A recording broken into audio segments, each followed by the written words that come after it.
Hi there, welcome back to Mastering the Young Band. This video is about beginner mallets and the approaches and strategies I use for beginner mallet players. So, the first thing with my mallet players, before we play, we spend a tremendous amount of time on practice pad. If you have not watched my video on beginner percussion, specifically the practice pad, I recommend you watch that first and then come back to this video about mallets. As I said in that video, I spend about 80% of the first couple of weeks of percussion on practice pad. You got to get your kids moving their wrists, understanding timekeeping, understanding this percussion motion before they can move to mallets. When it comes down to it, if your kids are playing with a really nice wrist motion on their snare drum sticks, then when they come to mallets, they're going to carry that right over, and then it just becomes about, do you understand what the names of the keyboard notes are on your keyboard? And can you translate the notes of the staff onto your keyboard? I have a couple of resources on my website, mikeperezband.com. You're going to see a keyboard speed note sheet on that website, as well as just a speed note sheet itself. And I spend a tremendous amount of time in the beginning with my beginners doing those sheets before we even play on the keyboard instrument. The keyboard speed note sheet, as you will see, it's about, I think 32 notes on a sheet of paper. It shows a little keyboard with a star on it, and I set the metronome at 72, and the kids just say the different notes. B flat, D, B flat, and they just practice going through that sheet. As you heard, we start off in whole notes. As they get better, we'll do half notes. We'll do games of mess up, drop out, where we all stand. If you mess up, you have to sit down. We'll do super fast versions, B flat, D, B flat, F, stop, D, F, B flat. Just a lot of games to get them good at knowing the names on their keyboard. Now, just a side note, what you're gonna see on my sheets are the notes B flat, C, D, E flat, and F. Those are the 5 notes common in most method books. My percussionists and the percussionists in our district, most of them are not by themselves in percussion class. They are integrated into the full band. So it makes more sense for my percussionists to learn those band first 5 notes than other notes. If you're in a program that has percussion by themselves, maybe you don't want to start on B flat, you can take a similar concept and create your own sheet. But you want to drill a lot about the first 5 notes. Those sheets, it's only the first 5 notes, by the way. I don't have an octave in there. I don't have anything. It's just their first 5 notes, B flat to F, over and over on that sheet, so they start getting fluent at those notes. What I do, the first thing I do when we go over to the piano keyboard, or not piano keyboard, I'm sorry, over to their mallets, is I call them note call-outs. So I'll set my metronome at 72, and what I'll do is I'll tell them, put your left hand down, everybody raise your right hand, and I tell them they need to touch, they can tap, they can hit with their hand, it doesn't matter, but I'm gonna call out a note, and they need to hit that note with their hands. So we start on mallets without mallet themselves, we actually just use our hands. So the metronome's going, I might do this.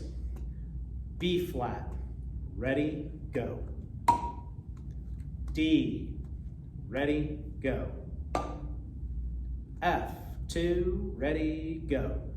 And I usually start off in a whole note so it has time for them to think and find the note, then they play it. Then we'll switch hands. I'll go, okay, left hand, here we go. E flat, 2, and ready, go. C, 2, ready, go. And they're just using their hands, they're finding the note, and they're tapping it. On my kids' keyboard instruments, I have them find the lowest octave and play it on the lowest, just because that usually sounds the best. Then, once they're pretty comfortable, then we'll practice alternating. This is a protocol that I really recommend for your beginning percussion. Play an exercise right hand, play a left hand, and then play alternating. So when we do it alternating with the hands and the call-outs, I might do this. B flat, right hand, ready, go.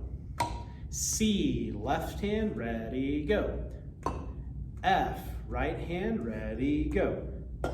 And then eventually I'll quit saying right and left, and they just get used to constantly going right, left, right, left, right, left, alternating. If you teach your students to alternate at the beginning, you'll avoid those percussionists that play like everything right hand and play their left hand when they feel like it. You want to get them used to constantly alternating, and this protocol really helps to reinforce that. So that's the first thing we do. I call them call-outs. After that, what I will have them do is I have them do a simple exercise called 4-2-1. They'll do right hand first, tempo 72.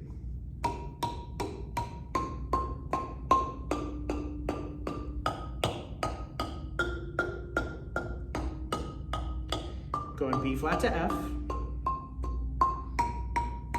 Stop. Now tell them, raise your right hand. Your turn, everybody. Here we go. This is called fours. So they do 4 on each bar, as you heard.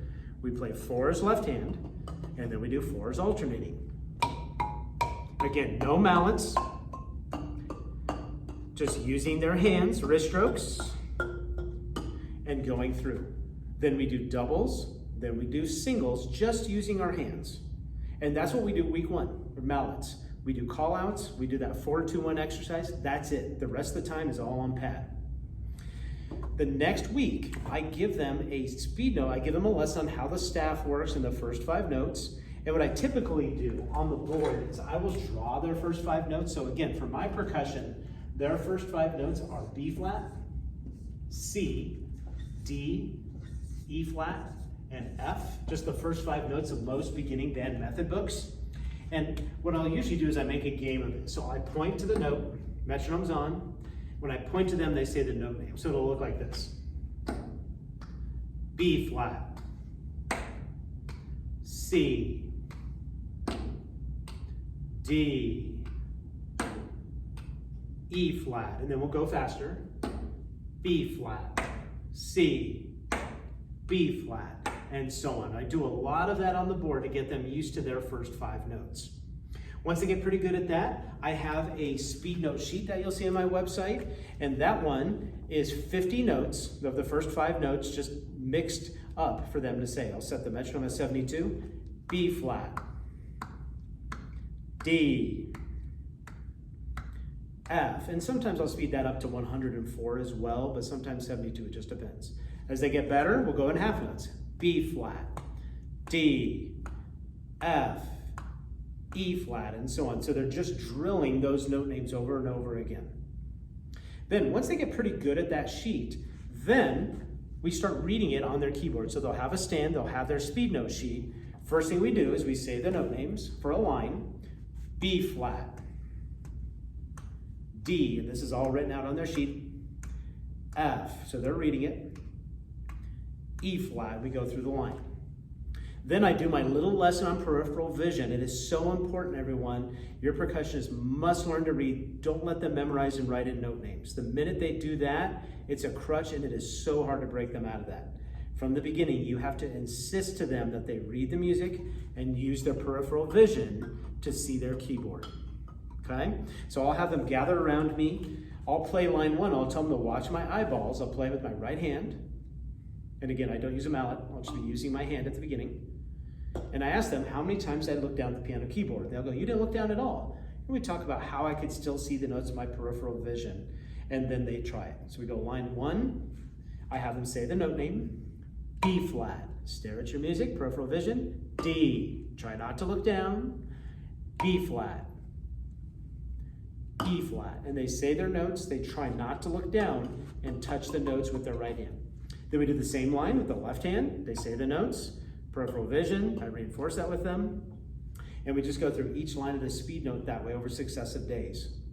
By about the end of 3 weeks of doing those kind of drills, my percussionist can play that entire speed note without looking down, alternating in their playing. And that's a huge goal. If kids can get comfortable reading their music, knowing where the note names are, and alternating, boy, does that get them far. Now, just a quick note on the mallets. I do transition them to mallets, usually in the 2nd week. We start off with Walter grip. That's in my snare drum video if you haven't seen that yet, beginner practice pad, okay? So we start off with Walter grip with mallets. Play things right-handed, play them left-handed, and alternating. We do that for about a week or 2, then we switch to match grip, about the same time we switch on snare drum, and then they play with their match grip. By doing that system with your percussionist, you're going to get them really understanding their first 5 notes. You're going to get them understanding the names on the staff And perhaps the most important part of mallet playing is your peripheral vision, getting your kids to be able to fluently read their music without looking down, without writing in their note names. That's the most important part for beginning percussionists. They're going to get their technique building at the beginning from their pad work. So don't worry too much about technique with mallets. Their pad work is really going to build that in. Again, my website is mikeperezband.com. I have a lot of resources on there for beginning and intermediate band teachers. The Instagram page is Mastering the Young Band, and it's going to have resources for you in terms of when I have new videos released, when I upload new resources on my website. So hope you found this valuable. Have a great day.